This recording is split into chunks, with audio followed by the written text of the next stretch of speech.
Thank you for longer discussion. Great, knowledge sharing sessions. So today with us we have Mr. Sanjay Sahai, ex-IPS officer, founder and director, Tech Conpro Private Limited. So Mr. Sanjay Sahai is an ex-IPS, ADGP Karnataka, accomplished high degree of professionalism in wide and very varied professional assignments, and finally got groomed and refined into an officer who has 360 degrees experience of all policy tasks, simultaneously maintaining keen interest in all the staff functions and a passion for usage of appropriate technology in policing and all the levels in all the fields. So he's a professional writer and public speaker too. So he's a cyber expert and management guru, a thought leader and technology evangelist, also a practitioner in areas as well as video analytics for homeland security to Tetra and ERP, that is One India ERP, to different facets of smart policing digital India. So he's an entrepreneur, founded TechCon Pro Private Limited in March 2021, is the world's first technology consulting aggregator with one sole motto of stitching technology solutions to real life business platforms. So I would request Mr. Sanjay Sahai. Before I request him, I would request Mr. Ramesh to do the last 3 days of proceedings. Over to you, Ramesh. Great. Thank you very much, Nagendra. Thank you. Quite interesting. I'm really excited to give you the kind of summary. What has happened in the last 3, I would call it as double quote, the productive days. On an average, I would say the kind of data what I have collected, each session wise, on an average, I would say each day we had almost around 80 plus people. Yeah, in fact, if I put the first days, quite interesting, 200 plus and 184 and 149 like that. So average is almost 100 plus, I would say. That's one. Two, the kind of topics what we had gone through in all the 3 days, covering the legal aspects, technology aspects, managerial aspects. Oh, I would say really quite interesting beginning to at the national level, I would say, with respect to the privacy. And the kind of speakers whom we had in terms of keynote address to the moderators who had performed. I think overall, in my opinion, I was seeing the chat parallelly, the comments given by the participants. It's quite interesting. Even on the last session, if it's almost going to be around 80 plus people participating, the challenge like virtual programs, it talks about itself, the kind of importance what people are associating, attaching to this. Now, some of the topics really created a heat, I would say, and I'm sure that the people are going to discuss it further till it is getting institutionalized, or till the problems what has been discussed, or the constraints or the challenges what's happening today, till the solutions to those problems are going to be identified. I'm sure that this is going to exist in their mind. New career opportunities rising out of this kind of new privacy scenario across globe. Oh, quite interesting topic, very well received by the people. Technology perspective today, big data, digital marketing, the artificial intelligence emergence, machine learning, whatnot. Very good discussion, very quite interesting aspects which had come through. And I would say on the very first day, the key was the address note given by none other than Justice B.N. Sri Krishna, who is the author of this PDPB. In a nutshell, in 40 minutes time, he had really, institutionalized that what is this law is all about for this country and to the industry and to the people. Quite interesting. And I would really say that this session, IDPS 2021, I'm talking about, has awarded an eminent personality in the industry, Mr. Srinivas, very well accepted, renowned privacy professional who has done a kind of great service to the privacy, and who was also the co-author of IS 17428. Quite interesting. We also had a kind of good inputs from him, insights from him on his thoughts about the privacy. I really liked, and I'm sure that all the participants really were there.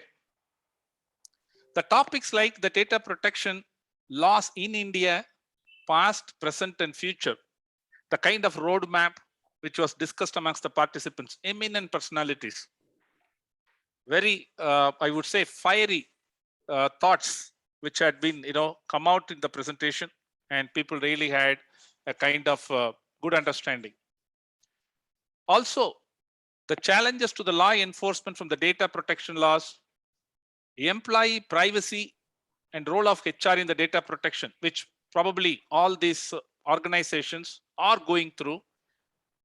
Not only the local or Indian type of organizations, I'm talking about multinational organizations having multiple employees across board, across the different countries, and adhering to particular laws from the employee HR perspective. Oh, quite interesting discussions. Coming to GDPR, which really now settling down, in my opinion, in the last 3 years in the industry. Of course, other laws which had come out after GDPR is also really, equally settling down well. But still there are some gray areas with respect to, let's say, standard contractual requirements, how it's getting handled across.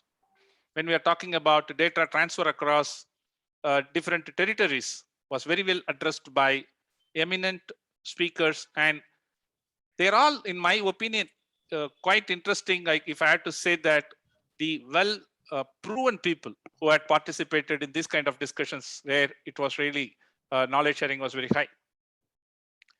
Then we moved on to the areas like impact of GDPR and other international data protection regulations, including cross-border transfer, where a moderating session with the different people with the different skill sets had participated. And we had also what are the privacy issues which the industry 4.0 is going through today, or had gone through, and how it is going to be really taken care by different kind of controls which are emerging, which are in the pipeline, I would say, right? Like different systems. We are very familiar with IT, we are familiar with OT, and today we are talking about Internet of Things and so on, new technology. With this in mind, probably the best topic was discussed to do technology tools pose the privacy risks of their own, obviously, right? When we are talking about bringing out a tool to solve your problem, that tool itself is creating a problem, like what we say in software regression testing. Solving a problem at one place is creating a problem in another place. Good discussions which had come out. Today, Mr. Navi set the tone in terms of a new topic per se for the industry, data valuation. Not many people had put in their mind yet. There were questions in the chat windows that, are there any frameworks already available? Is India at the national level working on it to get out some kind of, get the framework for data valuation? And I'm really happy that Mr. Navi, as always, pioneer, thought process, thought-provoking leader to come out this discussions already. And we saw that data valuation moderating session where all the eminent personalities just closed the discussion. Quite interesting. Do privacy considerations hinder the innovation? Excellent topic to take it up and discuss. Because we say that quality is important, but business has to run as usual. Quality should not be a hindrance when we talked about quality. The same thing today we are talking about. Keeping the privacy in mind, is this going to hinder my innovation? New thought process within the organization, and how am I going to handle? Also, the related topic, privacy and social media. And these are all quite interestingly eminent speakers from the industry, right? Where they had shared their real-time experience. In fact, people really appreciated in yesterday's, I remember the discussion by Dr. Triveni Singh, SP of Lucknow, Cybersecurity Cell, where we were hearing from him, directly what we say in double quotes, horse mouth. An excellent session. And of course, today we started that discussions continuing with Mr. Rikshit also. Very quick, very crisp, clearly passed out the message to the crowd that it is quite interesting, that we need to be aware of, and training is most important. Don't give your data to somebody. Keeping that in mind, we went out with the topic on searching for a unified data protection framework. As organizations have to adhere to multiple laws and regulations, is it the need of the hour to look for an unified framework which is going to cater to the needs like HITRUST? We took an example where it also helps you in terms of implementing HIPAA in US. Well received thought, and subsequent to that we had a panel discussion on it from different backgrounds, domains, I would say, banking domain to smart city domain to health domain to etc. Quite interesting. And then we closed the previous session with the challenges in data valuation, what Mr. Navi said in the afternoon, the tone on that, the panel discussions had happened. But this, I would say, overall, in this last 3 days, a quite amount of insight which has been shared by the panelists and keynote speakers. And I'm sure that FDPPI has set in a kind of a right message, passed the right message, and setting up a right thought process to the industry and to the industry leaders. This is what I would really, being participant in all the 3-day session. On a lighter side, moderating the session or operating handling the operational issues along with other senior members of my team. Obviously, honestly, I couldn't concentrate much on the proceedings, which I'm really looking forward to hear the videos more and more in the weekends. But otherwise, overall, I would try to say, I would conclude to say that excellent session. And thank you very much, Mr. Navi. And I know that all the senior members of our team had really worked well with you under your leadership. And overall, I would conclude that it was a good session, sir. Thank you very much. Yes, sir. Over to you, Mr. Sanjay, sir. Thank you. Thank you, Mr. Ramesh, for a very neat synopsis of whatever transpired in last 3 days. Mr. Navi, I'm thankful to you, and also I'm thankful to FDPPI for having invited me for this valedictory session of, I think, a very heartening response to data protection and all the nuances of data protection in 3 days of a conference of data protection and privacy, which is primarily a new coming area, is not a very easy job. And also the narration of Mr. Ramesh of what has transpired in last 3 days. And he would like to get into the videos as he moves ahead out of this particular organizing this seminar or conference, whatever you call it. But I got a very neat bird's eye view as to what you guys have been doing in last 3 days. And you're trying to bring India up speed to the concept of data protection, the practice of data protection. And also, there are a large number of crevices I feel that you people have been able to decipher in the data protection world. And last couple of minutes, I was able to go through this valuation thought process, data valuation. I'll not get into, I think lots have been talked about the data valuation process being at a very nascent stage. Suffice to say that the world today is run by the people who value their data, and the IT behemoths are creating trillions and trillions and trillions of dollars out of the data which they have created out of their own companies, data which is dynamic, which has integrity, which is real time, which is available, which can do business. So this is the backdrop in which I would like to bring you to give you some thought into what you should know and understand in this digital world, more so COVID and post-COVID, where we're completely immersed into things which we never thought that would be our bread and butter, our living, our thought process. So where did it all start?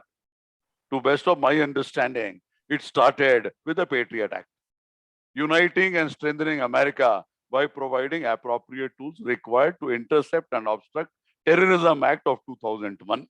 So data gets its primacy there, that if you can intercept and you can obstruct with appropriate tools, you will be able to deliver something which is one of its kind.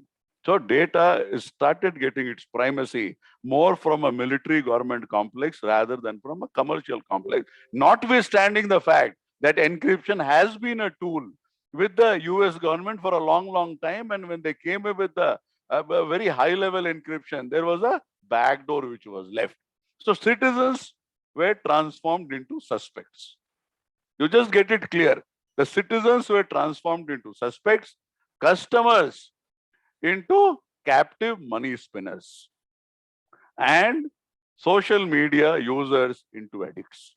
So this is the whole gamut of data which we're talking about. And this data today is controlled by MNC, by governments, by military and intelligence agencies across the face of the earth. Suffice to say that these laws, they see it from a prism of suspect. They'll look at it a prism that this will also go by, or there will be equilibrium which will happen in this world where they also exist and you also exist, and data remains where it remains. So what is this nature of the data and what do we do with this data? So primarily, whether it is corporate or it is the government, so surveillance, covert, automatic, and ubiquitous. So that is what is happening day in and day out. It might be from a normal commercial data, it might be from government data, it might be integration of data. And however much we talk about data, the integration of data and the processing of data by MLAI and creating new valuations, new products, new features. There might be a very small feature which comes in WhatsApp one day. It comes in Facebook one day. It might come in any product of this nature. And all of a sudden, it changes the valuation game. 6 hours of outage of a company brings down the valuation of that company by $6 billion. So you can well understand as to where we are, and what is at the bedrock of that is a huge amount of data which is being created day in and day out. So primarily we are a place where the fence is eating the crop. Whether it is a MNC, whether it is a government, intelligence agency, defense forces, or defense, so to say. So primarily we are giving data to somebody. They are supposed to protect the data. And they, in place of protecting the data, what they are doing is that they are playing with that particular data in the manner they feel like and however much. And why I am saying this however much? Because the governments and people like us should try and find via media means to actually get into the technical depth through a legal route over these companies. I pose a very simple question. We would have been talking about audit and things of that nature. If you take Facebook as a company and you put McKinsey to audit, I'm not getting into the legal audit part of it, I'm getting into the technical audit part of it or real data audit part of it. If you give it to a company like McKinsey and even you give them $2 billion to give you an audit report on Facebook and the concerned companies, they will not be able to give you. Because they don't understand the data creation, the data flow, the algorithm behind it. And some people say, might be even the people who have created this whole behemoth, they are also not very comfortable with the data which has been created. But everybody would like to have that data. So data is at the core of every single business model, and any control protection of data, somewhere it hurts them. And what we have seen in the recent past with your Facebook owner.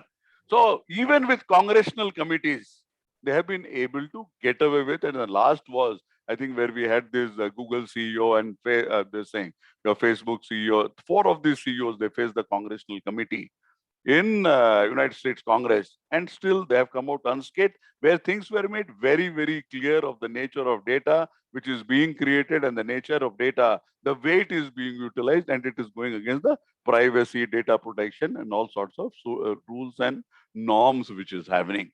So nobody knows the rules of the game. You will control the rules of the game if you know the rules of the game. And the rules of the game are algorithms and encryption. So IT behemoths, what they have done is they have gained unassailable power in last 15, 20 years. And if you go by the intermediary rules which came into existence somewhere in the beginning of the year in India, so we have seen the nature of friction. And after that, I think everything is basically, you can call it dormant, and nothing is actually taking off on that particular lines. Suffice to say, IT company is one part of the story. Social media company, I think, is another part of the story, where you generally don't know where you are starting and where you are going. And at the end of the day, we are all but products. So we are not customers, we are products. We create data for them, and that data is being used for variety of things. Correct. Now, privacy It started, as we talked about the Patriot Act, from there till today. Privacy is a trade-off for two things. The first trade-off is for convenience, whether it is your Gmail or Facebook, and not only convenience, it is free. So most of the best services, IT services in the world, fortunately or unfortunately, is for free. If you look from a data protection privacy point of view, it's unfortunate. If you look from a convenience point of view, where the people are not bothered, so it is certainly a boon. And the second trade-off is security. So in the name of security, variety of things have happened, inclusive of your hacks in the US presidential elections, to Brexit, to your Cambridge Analytica, and all those things till today literally has not seen the light of the day, with all the laws aggregating together also. What I'm trying to give you is basically a devil's advocate. I'm trying to put thoughts into you where you see that you have an enemy which is of a totally different kind. It is more like an Naxalite sort of an ambush story, which cannot be seen as you see a normal criminal. So that is where we primarily are, and people are not interested basically to go to the extent of reaching their den and setting it right. So data flow. So first thing is, and most of these legal enactments, so there this technical connect is not there. And my personal understanding is, in the last 5-7 years, between technology, law, and policy, we will not get into the enforcement right now, but between these three, earlier it was the law which took the lead. Now it is technology which is taking the lead. So until and unless the law aligns to the technology, it will become extremely difficult, because you will not know the animal which you intend to control legally and through your legal processes and through your enforcement. So data flow and data architecture is something, when company after company, it is different, works in a different manner, works for different purposes, works for a different level of a business model and a different level of financial model. And somewhere I was going through something written on your website, so which talks about a consent architecture. So if you have a data flow architecture, if you have a data architecture, you know from where what it goes, in which ways it goes, where it is the primary data, secondary data, data classification. I think it will add to your understanding of how to control a data and what is the consent involved. You can have data in India, but the point is a mirror copy can be there anywhere else in the world. You can process the data in any part of the world. Your data protection officers and things of that nature. So you finally give them a very structured legal mandate. And one single algorithm can completely change the mandate.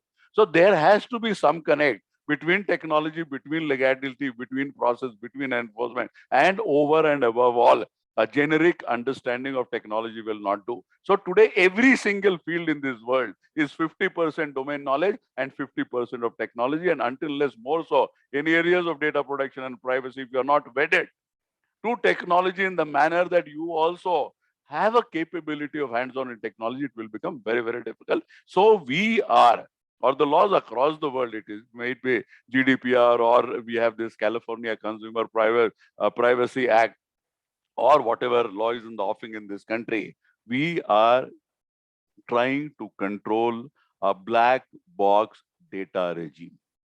And if you have to control a black box data regime, one is the nature of capability and competence across board without hurting anybody. You see the technical, technological capability and expertise. We have a case running in Bangalore. So you can see there are lots and lots of things, and we are trying to address something like Bitcoin when it has been in vogue since, I think, last 10, 12 years. And the first Bitcoin investigation happened in the year 2013. But then that is the Silk Road investigation by FBI. And 2015, there was an allegation there that 2 federal agents have made millions of dollars in that particular investigation itself. So this is nothing new, and it has happened in the developed world. It is happening in the developing world today. So we have to take it head on. The bull has to be taken head on. So the data bull has become so strong, and it is worth so much that it is very difficult to control it. And the general perception, general trend in where everybody wants to go, that there can be some 5-10 very nice landmark judgments of GDPR, and still those $5 trillion, $10 trillion coming out to the IT behemoths, they remain untouched. And we keep on citing things where you say that $5 million. So that was the fine which was slapped on this guy, and life goes on. So who owns the data? De jure and de facto. De facto is owned by these companies. De jure, we can keep debating till the time the cows come home, because I don't have anything by which I can say that I own this data. But for generally trying to express all around that I have created this particular data. Can we shift from the de facto to the de jure? The journey which we are trying to get into, and which Mr. Navi and all of you have been the leading lights. And me and Navi have interacted in lots of forums, lots of time. And where I think at least two of the addresses which I have given. So one was, can we resurrect data? Which primarily means that we have lost. And the second is data protection a myth? So I'm just giving you as thought-provoking as it can be. So our journey is from the de facto to the de jure. And we have lots of whistleblowers all around. And what we do with the whistleblowers is primarily they get into wilderness or the national law catches with them. And this whole thought process, you're also fighting a thought process. It is like capitalism and communism. So you're also fighting a thought process which starts from Julian Assange to Edward Snowden to Bradley Manning to Christopher Weil. And currently you have, I think, one of the whistleblowers who is coming out of the Facebook fold. So they believe that data is for free data. There should be no control over data, and they have the natural right to get into anybody's data and bring it to the public domain for whatever purposes they want. So privacy by design is the concept. Now your legal concept and even the technical concept of privacy by design in every industry, every sector, every company, every geography, every system architecture, and every hardware, every software, how to do it? It is something like bringing CMM5 to the individual. Now, as a company working for me, HP was working for me. They said, we are a CMM5 company, right, man? You are perfectly right. Your human resource is co-located with me. How can I see in that human resource that he is CMM5 and is not CMM3 or CMM1? And everything which is delivered, how it is CMM5 and not CMM3 and CMM1. So privacy by design is easier said than done. And it is both a legal challenge, less of a legal challenge, and more of a technical challenge. But the supervision, control, literally everything has to be of the law of the land. So privacy by design, I think all the things which you have been talking about can be accomplished if we are able to get into this direction of privacy by design. So why privacy by design is not there? Because it is contradictory to their business model. Their business model is to make as much as money as they can. More data is equal to more money. So it's as simple as this. So more data, less data. Who will decide more data and less data? What is the nature of data which they can collect, in which manner, for what purpose, in which geography, and for what utility? Now, this is a very, very complex process. So more data and less data, and the way data will be created or data will be extracted out of the users who are actually product. So that needs to be decided. And then this data processing. Data processing has to be very neatly divided. We cannot get into data processors. Data process is a very, very vague thing. Now, the way Infosys does its data processing, and the way UID does its data processing, and the way Google does its data processing, and for the purposes which it does and the intelligence it creates and the business value it brings to the table, it is something totally different, which is, I think, beyond comprehension of any of us, unless we really get into the detailing of it to an extent and level, both by technology and by way of their process, to understand as to how it is happening, why it is happening, what it is delivering, and why all these companies are able to withstand all the laws across the face of this earth. So what we are trying to control or trying to bring into the picture is audit, impact, protection, authority, and adjudication. So this is what primarily you are trying to create. And at the center of it all, you are talking about my rights and you are talking about a process. Correct. And the single biggest debacle of all these has been enforcement. You get into the IT Act. I think in Bangalore itself, we were able to get the first conviction of the IT Act, I think after 15 years or so. So that is where we are. And today also in 200, 300 cases or 500 cases where conviction has happened in the IT Act, most of the convictions that happened under sections of the IPC. So enforcement for a mammoth type like this, you can call it as a data COVID. You can call it as a data epidemic. You can call it as a data deluge, or you can call it as a Noah's Ark of data. So to control this, to supervise this, to catch the criminals, to enforce, to adjudicate, what is the nature of machinery which you should require? Otherwise, it will happen like the GDPR. 5 days before the GDPR, 10 days before the GDPR, all our inboxes were full.